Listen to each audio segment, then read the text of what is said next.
Bonjour, c'est Corinne. Aujourd'hui, je vous emmène à la rencontre d'un personnage remarquable, d'une femme remarquable. Alors rien à voir avec l'art et l'histoire, parce que c'est un épisode inédit enregistré dans le cadre du Podcaston. Le Podcaston, c'est un événement qui rassemble pendant 7 jours, à partir du 25 mars, plus de 300 animateurs et animatrices de podcasts qui se mobilisent pour mettre en valeur le monde associatif et ses valeurs. C'est un événement organisé par Altrui. Quand on m'a proposé d'y participer, eh bien, tout d'abord, j'ai trouvé l'idée géniale. Tout de suite, j'ai pensé à une association que je soutiens depuis plusieurs années et qui est chère à mon cœur. C'est TDAH pour une égalité des chances. Donc cette femme remarquable dont je vous parlais, eh bien, c'est la présidente de cette association, Stéphanie Jacquet, qui mène un combat pour mieux faire connaître ce trouble du TDAH, qui est le trouble du déficit de l'attention avec ou sans hyperactivité. Donc faire connaître ce trouble auprès des familles, auprès des professionnels, auprès des enseignants, et puis favoriser à travers la mobilisation des politiques, eh bien, favoriser sa prise en charge, une meilleure prise en charge, parce que c'est quelque chose qui demande énormément d'investissement pour les familles, investissement en temps, mais un investissement aussi financier. Pour enregistrer cet épisode, j'ai retrouvé Stéphanie dans les jardins du Luxembourg, à quelques pas donc du Sénat, le palais du Luxembourg, puisque le soir se tenait un événement avec une projection du documentaire sur Stéphanie et sa fille Le combat d'une mère, suivi d'une table ronde qui réunissait des politiques, des enseignants, des psychologues, des médecins. Alors, on est dans Remarquable, l'histoire et l'art en balade, donc je ne peux pas m'empêcher de vous faire remarquer que le palais du Luxembourg a été construit pour Marie de Médicis, et donc Marie de Médicis, c'est la deuxième femme d'Henri IV. Voilà pour la petite anecdote. Maintenant, allons rejoindre Stéphanie. Allez, viens, je t'emmène. Bonjour Stéphanie, Bonjour Corinne. tu es la présidente de l'association TDAH pour une égalité des chances. Oui, tout à fait, oui. Alors, première question qui n'est pas simple, mais peux-tu nous expliquer ce qu'est le TDAH de manière la plus simple possible pour que l'on comprenne ce trouble ? Je vais essayer. Donc le TDAH, en fait, c'est un trouble du déficit de l'attention avec ou sans hyperactivité. C'est un trouble du neurodéveloppement au même titre que l'autisme, les troubles 10, la déficience intellectuelle. Et c'est un trouble qui touche 5% des enfants, 3% des adultes. Et il y a 3 symptômes principaux. Le premier, c'est l'inattention. Donc on parle de déficit, mais c'est plutôt une dysrégulation d'attention. C'est-à-dire que l'enfant ou l'adulte va perdre ses clés, va partir à l'école sans son cartable, oublier des vêtements un peu partout.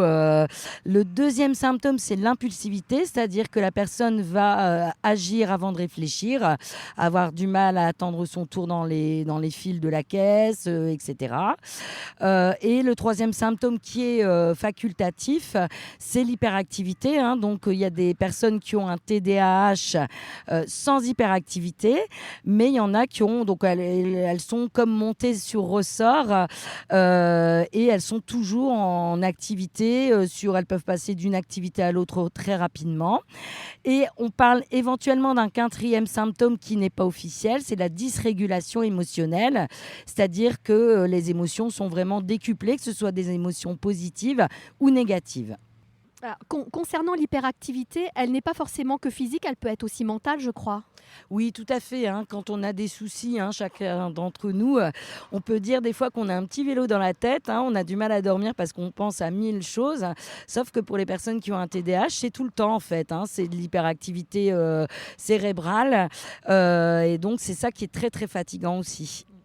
Alors peut-être ce qu'on peut préciser aussi, dis-moi si je me trompe, mais il faut prendre le TDAH avec tous ces facteurs. C'est pas parce qu'on aura un de ces critères que tu as énoncés qu'on aura un trouble du déficit de l'attention. c'est vraiment la multiplicité des facteurs. Parce que finalement, quand tu évoques ces facteurs, on peut être tous et toutes concernés. Oui, complètement. C'est la fréquence qui va déterminer cela. C'est aussi la durée, hein, c'est-à-dire que le trouble doit, ces symptômes doivent perdurer depuis plus de 6 mois, avant l'âge de 12 ans, hein, normalement.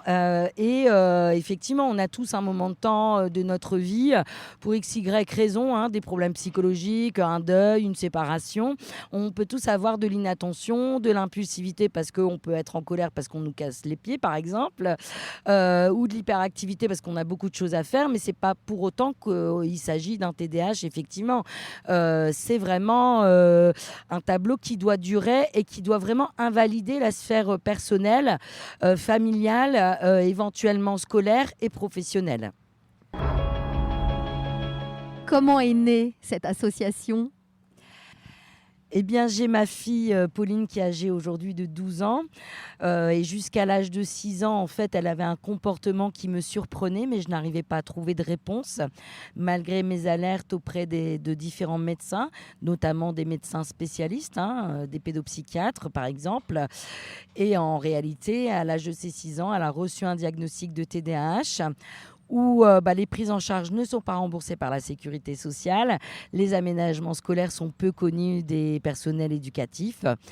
Et donc, je me suis dit, comme on est tellement nombreux à rencontrer ces difficultés de prise en charge et de reconnaissance de ce trouble, il faut absolument faire avancer les choses. Et c'est vrai que finalement, c'est le début de cette aventure. Ça a été Pauline, hein, qui m'a permis de voir aussi les choses de manière différente, d'accepter aussi et de comprendre ce qu'était un handicap invisible, mais bien réel, qui peut avoir des conséquences très lourdes, mais qui peuvent aussi être très enrichissantes, puisque la diversité, je suis convaincue que la diversité nous permet de nous compléter tous, et on essaie de faire un pas l'une vers l'autre pour se comprendre. Oui, alors on peut parler peut-être justement de ce TDAH qui trouble énormément le quotidien, et trouble, c'est un mot faible parfois, parce qu'en fait, les conséquences sont parfois terribles pour les familles et puis évidemment pour les porteurs du trouble, hein. Oui, tout à fait, hein. Il y a des études qui démontrent que c'est vraiment très compliqué, puisqu'il y a de la mise en danger, hein.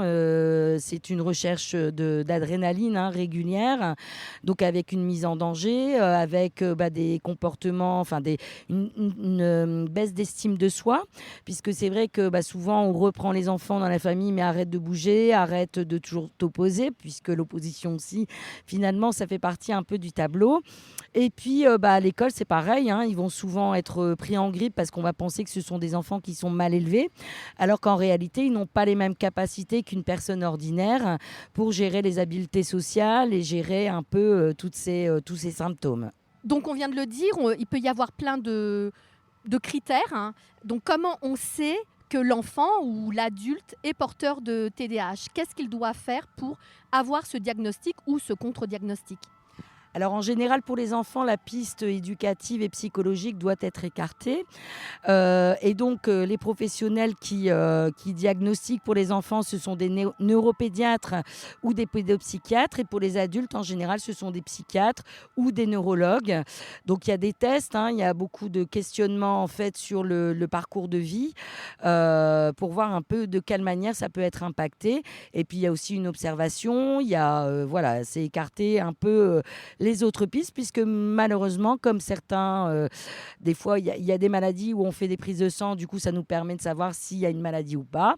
Là, en ce qui concerne ce trouble, c'est assez complexe et il faut écarter les autres pistes. Est-ce qu'il y a un surdiagnostic ?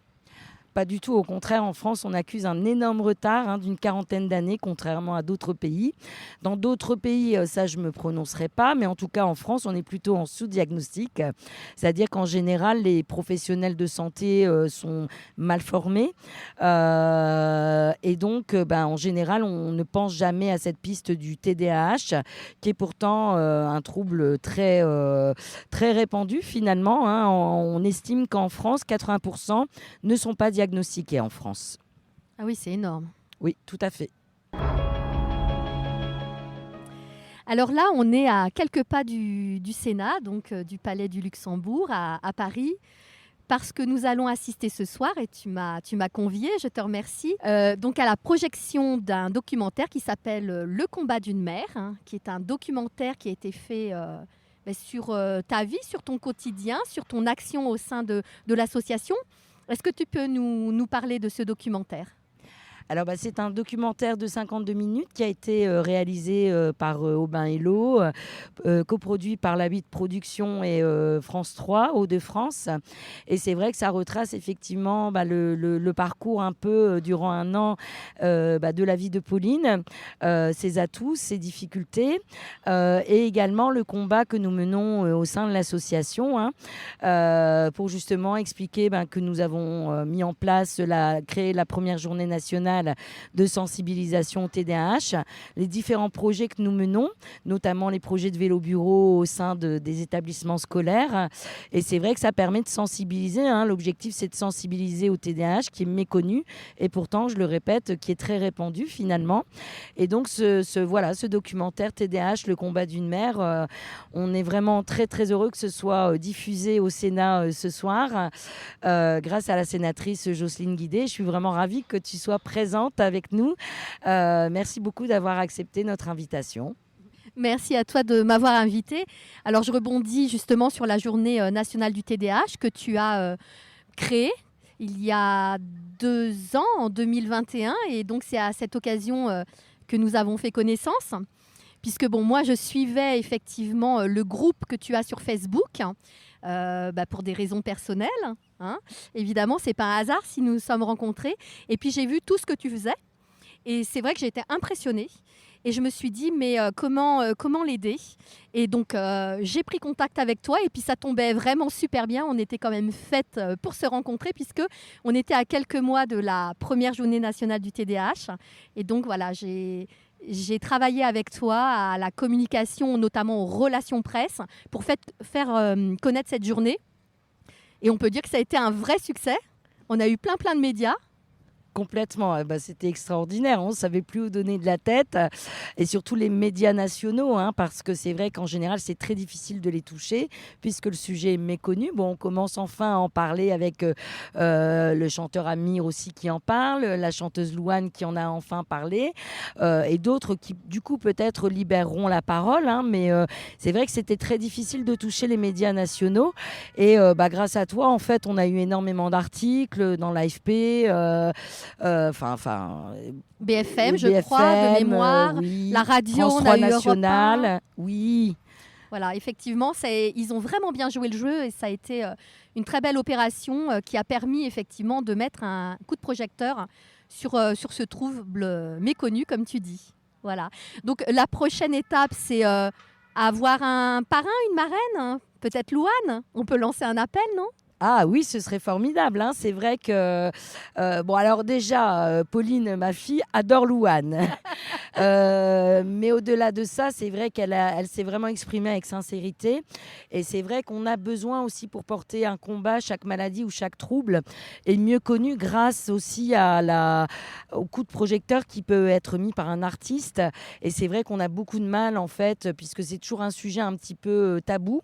Donc, on est bien content que ça commence à être évoqué. Et effectivement, si on pouvait avoir le chanteur Ami ou la chanteuse Louane, ou les deux, bien sûr, parrain ou marraine, ou même juste de la journée nationale, ce serait incroyable, ce serait vraiment formidable. Alors effectivement, s'ils nous entendent, voilà, ce serait vraiment, et puis tous les enfants, tous les parents seraient vraiment ravis, parce que c'est vrai que c'est important aussi de voir des personnes qui, malgré le TDAH, réussissent leur vie, et les enfants ont besoin d'exemples comme cela, et c'est vrai que ce serait un message aussi très fort pour les enfants et les familles. Soit Louane, soit Amir, si vous nous entendez, ou alors auditeurs, auditrices, si vous les connaissez ou si vous connaissez le moyen de les contacter, eh bien, contactez Stéphanie, vous aurez toutes les informations dans les notes de l'épisode. Je rebondis sur quelque chose qui est très important que tu viens de dire, et moi, ça me tient beaucoup à cœur, c'est effectivement le côté positif. Parce qu'il y a en toute chose des côtés positifs, et ces personnes-là, ces enfants-là, ont peut-être un petit quelque chose de différent. Alors, ils ont du mal, effectivement, à suivre les règles, à rentrer dans les normes. Mais d'un autre côté, ils ont pas mal d'atouts. Tu as mentionné ce mot. Par exemple, j'ai en tête la créativité, mais certainement d'autres choses. Qu'est-ce que tu peux dire là-dessus? Effectivement, ils ont une vision différente déjà d'une personne ordinaire. Et c'est vrai que je vois qu'en général, ils ont beaucoup d'humour aussi, un humour quand même bien particulier parce qu'ils justement, ils soulèvent des sujets qui sont incroyables qu'on vit, mais qu'on ne remarque pas forcément. Et en tout cas, moi, c'est vraiment ce qui m'a marqué, par exemple, chez Pauline et chez de nombreux autres enfants. Effectivement, la créativité, ça peut être aussi au niveau du travail. Lorsqu'ils sont passionnés par quelque chose, ils peuvent être vraiment très, très investis dans leur passion. Ça peut être leur travail, une capacité de travail énorme. Là, ils peuvent être hyper focus. Les enfants ou les adultes peuvent être très performants, par exemple, sur du sport, ça va être une manière pour eux de décharger un peu leur hyperactivité, leurs émotions aussi, leur impulsivité. Et ils peuvent vraiment s'accrocher et ils ont une volonté de faire quand ils ont vraiment envie de mener à bien un projet qui les passionne. Je pense qu'ils ont vraiment une énorme capacité. Et je pense on doit avoir beaucoup de champions sportifs et des acteurs aussi. Enfin voilà, il y a vraiment des inventeurs, voilà. C'est difficile pour les familles, souvent. Bon, après, on peut dire qu'il y a des niveaux TDAH. Il y en a des moins sévères et des plus sévères, mais ça reste difficile. Et puis, ça reste difficile aussi pour la personne, évidemment. Mais il y a de l'espoir. Simplement, il faut que ce soit géré, encadré, reconnu et surtout pris en charge, quoi. Et on fait avec. Et lorsque c'est bien géré, on peut faire de belles choses. Oui, tout à fait. Je te rejoins complètement. C'est vraiment ça. Il existe des solutions. Il faut vraiment qu'il puisse y avoir une lancée complète sur ces prises en charge qui sont tout à fait bénéfiques pour tout le monde.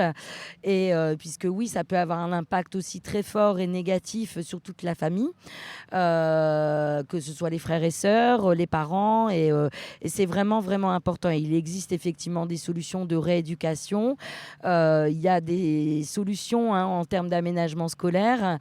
Et il faut effectivement une volonté politique pour mener à bien ces prises en charge, puisque effectivement il existe des solutions et c'est ça le plus important. Il faut vraiment tendre vers ces solutions et pouvoir aider toutes les familles. Alors justement, c'est exactement le but de ton association que tu as créée en quelle année ? Alors, en fait, on a créé, j'ai lancé une pétition en 2018 sur change.org, donc une égalité des chances pour nos enfants TDAH qui est toujours active, puisque tant que nous n'obtenons pas les solutions, tant que les demandes ne sont pas accordées, cette pétition continuera toujours. Et puis, c'est créé un collectif de parents. Et puis, on a commencé à avancer ainsi et l'association de loi 1901 a été créée le 1er juin 2019. Donc, ton association TDAH pour une égalité des chances concerne les enfants uniquement ou également les adultes ? Également les adultes, parce que c'est vrai qu'au départ, on est parti sur les enfants, mais on a eu de plus en plus de demandes d'adultes, puisque des parents, par exemple, se font diagnostiquer suite au diagnostic de leur enfant. Puisque du coup, ils se rendent compte que ils comprennent que leur enfant a le même vécu que eux plus jeunes. Et ils se disent, mais en fait, est-ce que moi, je n'ai pas aussi un TDAH ? Et du coup, ils vont consulter. Puis effectivement, il y a des étudiants qui ont du mal à trouver des solutions aussi. Non, effectivement, on accompagne aussi bien les enfants que les adultes et on bataille justement pour une meilleure prise en charge pour les enfants et pour les adultes. Comment l'association TDAH pour une égalité des chances aide les familles ? Alors déjà, on a un objectif collectif puisqu'on se dit que tout ce qui avancera au niveau national, puisqu'on est une association nationale, tout ce qui avancera au niveau national sera forcément répercuté chez toutes les familles. Donc vraiment, notre objectif, c'est de faire avancer les choses au niveau national auprès des différents ministères concernés, puisqu'il y a effectivement plusieurs domaines qui touchent les prises en charge.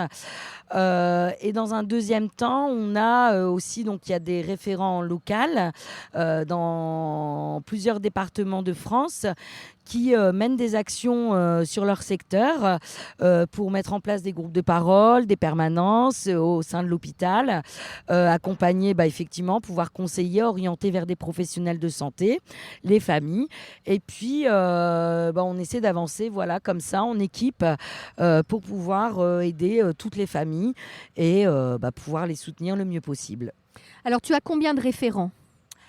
Alors, au niveau des référents... Et où ? Dans quel département ? Principalement dans les Hauts-de-France. C'est vrai qu'il y a 2 référentes dans la Somme, qui sont Carole Favio et Gillette Delobel. On peut dire bonjour à Carole qui est avec nous aujourd'hui. Bonjour mesdames. Donc Carole, tu es référente dans la Somme. Oui, c'est bien ça depuis à peu près 2 ans. Voilà. Et en quoi consistent tes actions ? C'est une micro-association finalement, c'est le même but que l'association nationale, mais d'un point de vue régional, départemental plutôt. Et le but, c'est de faire parler et faire entendre le TDAH, de soutenir énormément les familles. Donc nous, on a des groupes de parole tous les trimestres, mais on a aussi beaucoup les supports des réseaux sociaux. Puisque nous, par exemple, dans le 80, j'ai à peu près 70 familles qui vont de la région du Santerre jusque sur la côte Picarde, donc on ne peut pas se rencontrer tout le monde. Donc les réseaux sociaux sont un bon moyen pour donner des filons et soutenir les familles dans leurs difficultés au jour le jour. Ça peut être des démarches administratives, comme ça peut être aussi des ressources pédagogiques.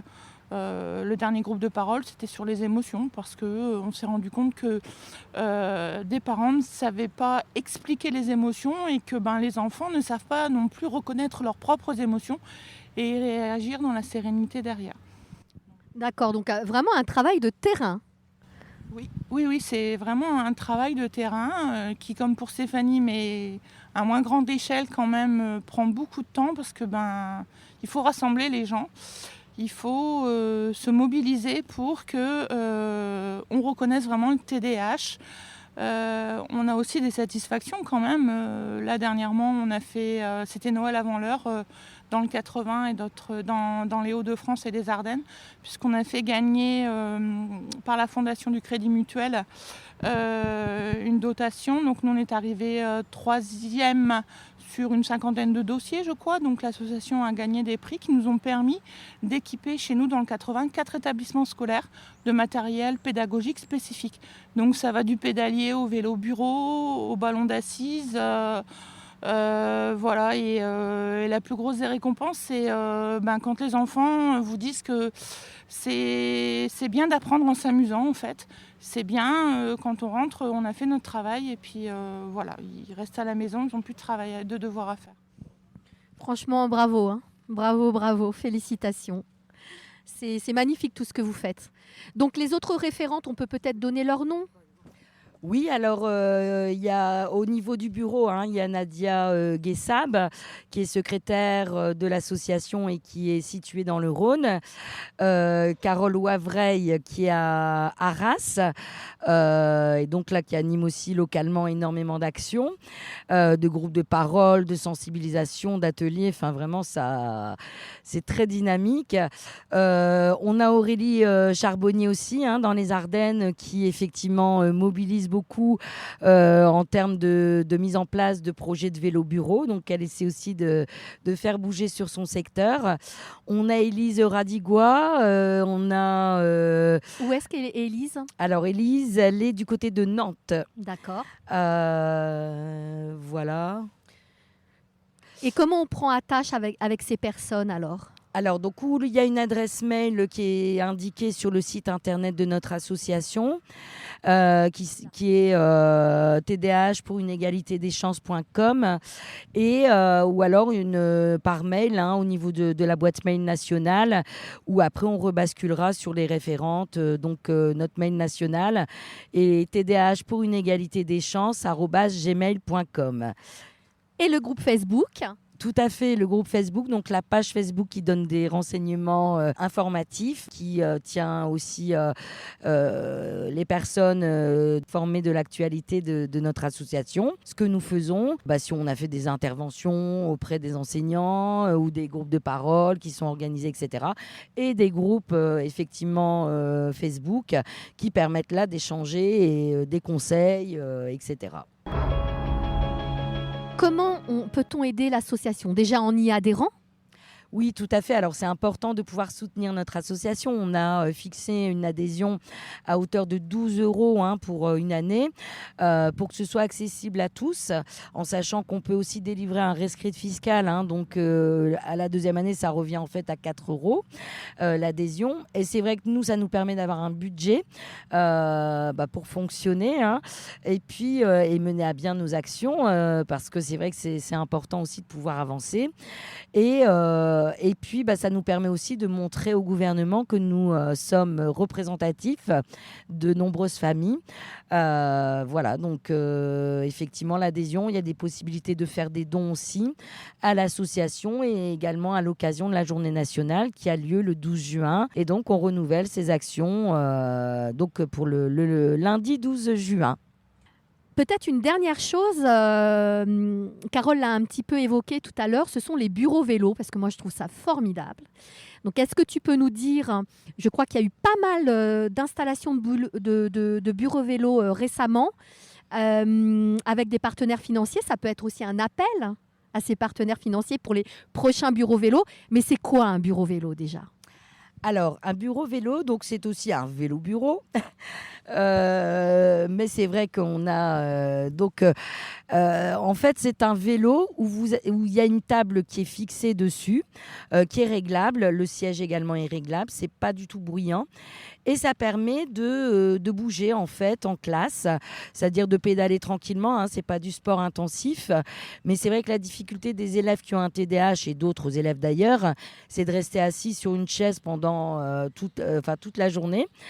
Et plutôt que de passer son temps à se dire mince, je dois rester concentré, je dois pas bouger sinon je vais me faire disputer, en fait on permet le mouvement grâce au vélo bureau et du coup la personne donc l'élève peut tout à fait se concentrer ou l'adulte peut tout à fait être concentré sur son travail. Et c'est vrai que Pauline le teste et ça lui il y en a eu qui ont été mis en place au sein de son collège. On a eu des financements de vélo bureau par le département du Nord. Ce qui a vraiment été important puisque ça a été le démarrage de tout, puisque c'était une expérimentation. On a pu aussi démontrer l'utilité de ces vélos bureaux. On a eu également, donc, comme Carole en parlait, une dotation de la Fondation du Crédit Mutuel Nord-Europe qui nous a permis de financer effectivement 34 vélos bureaux. Et puis, on va continuer. Comme ça, on va essayer d'aller chercher des fonds. Et oui, les entreprises peuvent tout à fait aussi choisir, décider de mettre en place ces vélos bureaux au sein d'établissements scolaires, puisqu'on a énormément de demandes maintenant des établissements scolaires, mais maintenant il faut aller trouver effectivement les subventions ou les dons pour mener à bien ces projets qui sont utiles pour les élèves qui ont un TDAH, qui est reconnu comme handicap depuis 2005, mais également pour les autres élèves, c'est-à-dire qu'on est convaincu que cet outil aide aussi à lutter contre le décrochage scolaire. Les élèves vraiment, alors il n'y a aucune obligation, chacun l'utilise comme il l'a envie, mais en tout cas il y a des très très bons retours de la part des élèves et des enseignants. Oui, c'est beaucoup plus général que ça en fait, le vélo bureau et non pas le bureau vélo. Donc ça s'adresse vraiment à plein de types d'enfants. Oui, tout à fait, en sachant en plus que 80% ne sont pas diagnostiqués. En France, ça veut dire qu'on ne va pas laisser de côté les enfants qui ne sont pas diagnostiqués. Tout le monde peut les utiliser. Et c'est ça qui est super parce que c'est vrai que notamment dans notre entourage, on a vraiment un exemple très concret d'un élève qui est toujours très agité, qui bouge tout le temps en classe, qui se fait toujours reprendre. Et du coup, il profite aussi de ce dispositif puisque les vélos bureaux sont mis dans plusieurs classes. Et effectivement, l'enseignant a pu constater que l'élève avait de meilleurs résultats et avait un comportement beaucoup plus canalisé grâce au vélo bureau. Vraiment très intéressant. On pourrait même imaginer ça dans les entreprises. Tout à fait, mais ça se fait déjà. Hein. Oui, oui, Ça il y a se fait déjà. oui. D'accord. Oui, ça commence vraiment à bien être connu et c'est vrai que c'est un nouvel outil qui est vraiment très favorable. Et on est au début, depuis quelques mois, quelques années, mais ça va s'étendre de plus en plus, puisque quand on l'a essayé, il est adopté en fait. C'est clair et net. D'accord. Merci Stéphanie. Donc on va terminer avec Pauline qui fait les 100 pas depuis tout à l'heure. Alors Pauline, c'est quoi le TDAH? Bonjour Corinne. TDAH, c'est une force selon moi quand c'est bien traité, quand ça a été bien accepté par la famille et quand ça a été bien traité avec des solutions, les aménagements, etc. C'est une force. Après, quand ça n'a pas été traité, etc., ça peut être une faiblesse. Mais comme quoi, tant qu'on cherche les aménagements, tant qu'on cherche à essayer de trouver des solutions, eh ben on peut y arriver et ça peut devenir une force. Et voilà, le TDAH, c'est ça, c'est que du bonheur, selon moi. Mais certaines personnes qui n'assument pas, alors que vous pouvez assumer, c'est un handicap, mais il faut l'assumer. Donc voilà, on perd l'usage de ses jambes, il faut quand même profiter de la vie. Et malgré que je sois TDAH, ma maman, elle l'accepte. Ma maman, elle a cherché les solutions, elle les a trouvées. Et regardez où j'en suis. Regardez où certains amis à moi qui sont TDAH ils sont bien dans leur peau parce qu'ils ont trouvé les aménagements et les solutions. Et quand on cherche, eh ben on trouve. Même si on est différent, c'est ça qui fait notre richesse. C'est ça qui fait la richesse du monde. C'est la différence de couleur de peau, la différence tout court. J'espère que cet épisode inédit vous a plu. Pour soutenir l'association TDAH pour une égalité des chances, vous pouvez signer la pétition, adhérer ou faire un don à l'association. Je vous mets tous les liens dans les notes de cet épisode. Également sur le site podcaston.org, vous pourrez découvrir d'autres associations à travers d'autres excellents podcasts et vous pourrez également faire des promesses de dons directement via le site podcaston.org. Merci infiniment pour votre soutien, pour votre écoute et je vous dis à très vite pour de nouvelles balades autour de l'histoire et de l'art.